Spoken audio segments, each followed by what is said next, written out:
യമനിൽ കൊലപാതക കേസിൽ ശിക്ഷ അനുഭവിക്കുന്ന മലയാളി നിമിഷപ്രിയയുടെ വധശിക്ഷ ഈ മാസം 16-ന് ശിക്ഷ നടപ്പാക്കാനുള്ള ഉത്തരവ് ലഭിച്ചതായി ജയിൽ അധികൃതർ നിമിഷപ്രിയയെ അറിയിച്ചു.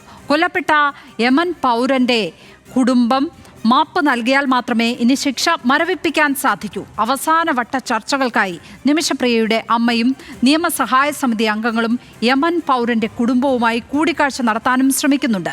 എന്നാൽ ഉത്തരവ് ലഭിച്ചതായി വിദേശകാര്യ മന്ത്രാലയം ഇതുവരെ സ്ഥിരീകരിച്ചിട്ടില്ല. ശരത് ലാൽ ചേരുന്നു വിവരങ്ങളുമായി.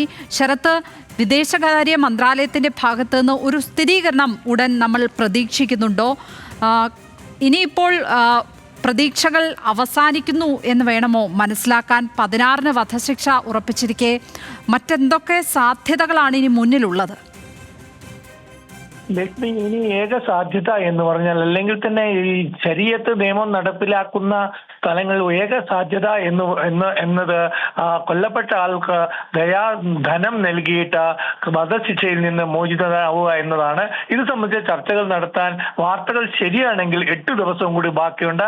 ഇതിനു വേണ്ടിയിട്ട് സാമുവൽ ജൊറ, അവിടുത്തെ യമനിലെ ഇക്കാര്യങ്ങളൊക്കെ ഇടപെട്ട മനുഷ്യാവകാശ പ്രവർത്തകൻ സാമുവൽ ജൊറാം ചെന്നൈയിൽ നിന്ന് യമനിലേക്ക് തിരിച്ചിട്ടുണ്ട്.